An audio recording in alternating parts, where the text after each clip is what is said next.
Você sabe a relação entre a palavra refugiado e Israel? Elas têm algo em comum e eu vou te contar agora.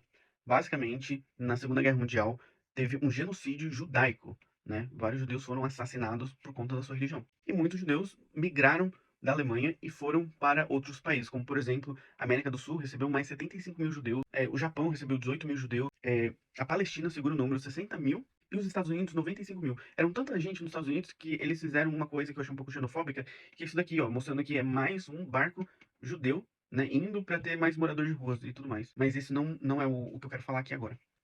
Depois da Segunda Guerra Mundial, né, a Segunda Guerra Mundial termina em 1945 e em 1946 a ONU criou uma organização, né, chamada IRO, International Refugee Organization, Organização Internacional do Refugiado, onde tem vários especialistas das Nações Unidas para estudar essas pessoas que estão migrando de um país para o outro. E em 1950, né, dos pés dessa IRO surgiu o quê? A UNHCR, que hoje em dia é a organização da ONU, né, que cuida dos refugiados, né, que por exemplo, toda a questão de refugiado que hoje você vê na Venezuela, no Afeganistão, na Ucrânia, é essa parte da ONU que toma conta. Tá, mas o que eu quero dizer com isso? Basicamente é o seguinte: se você for no site deles, no artigo 1, tem a definição do que é um refugiado, que é uma pessoa que é forçada a sair do seu país de origem. E aí aqui, ó, fala que todo mundo é refugiado depois do dia de 1º de janeiro de 1951. Então, por exemplo, o que aconteceu na Armênia, né, o genocídio armênio, por conta do Império Otomano, não foi um refúgio, né? As pessoas não saíram de lá para um refúgio. Elas apenas migraram e não são consideradas refugiadas, e sim migrantes. Tá. E aí aqui a segunda parte do artigo fala assim, e o que se classifica um refugiado? Basicamente é o seguinte, é uma pessoa que é forçada a sair do seu país por conta da raça, religião, nacionalidade, grupo social, opinião política e entre outras coisas. Tá, mas e a relação com Israel?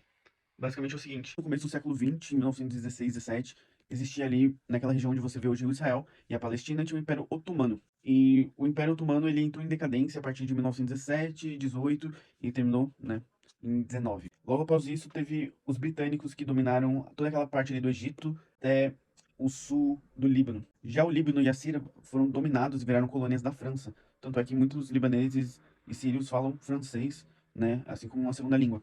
E o que que acontece? A ONU estava procurando algum lugar para dar refúgio a esses migrantes. Teve a ideia de criar um Estado, o Estado de Israel, por conta da história, né, que tem ali de Jerusalém, do Oriente Médio, e tem várias evidências de que o povo de Israel viveu lá, então era praticamente quase uma dívida histórica. Só que o que que acontece? Tinha um povo lá morando que era o povo da Palestina. Mesmo sendo colônia britânica, existia um povo lá e eles foram basicamente perdendo sua soberania, né, e perdendo suas terras. E o que que acontece? O Reino Unido cedeu suas terras em 1948 e criou-se o Estado de Israel. E o Estado de Israel, ele começou pequenininho e foi dominando até hoje, como a gente vê nos dias de hoje, e é o Estado de Israel. Então, existe essa relação entre o refúgio, né, o refugiado, e o Estado de Israel. Todos surgiram ali na mesma época pelas mesmas pessoas, né, que estavam sofrendo genocídio. E o meu ponto nesse vídeo, se você chegou até agora, que basicamente, hoje em dia, a Palestina está sofrendo o que o povo, né, os ancestrais do povo de Israel sofreram no passado, que é um genocídio. Se você for dar um zoom na faixa de Gaza, por exemplo, existe um muro lá e é todo comandado por Israel. Israel determina quem entra e que sai, e pessoas são mortas, são vítimas. E eu recomendo muito que você assista o vídeo do Thiago Ávila, que tá perfeito. Ele tem uns 2 ou 3 vídeos sobre Israel que acabou de sair.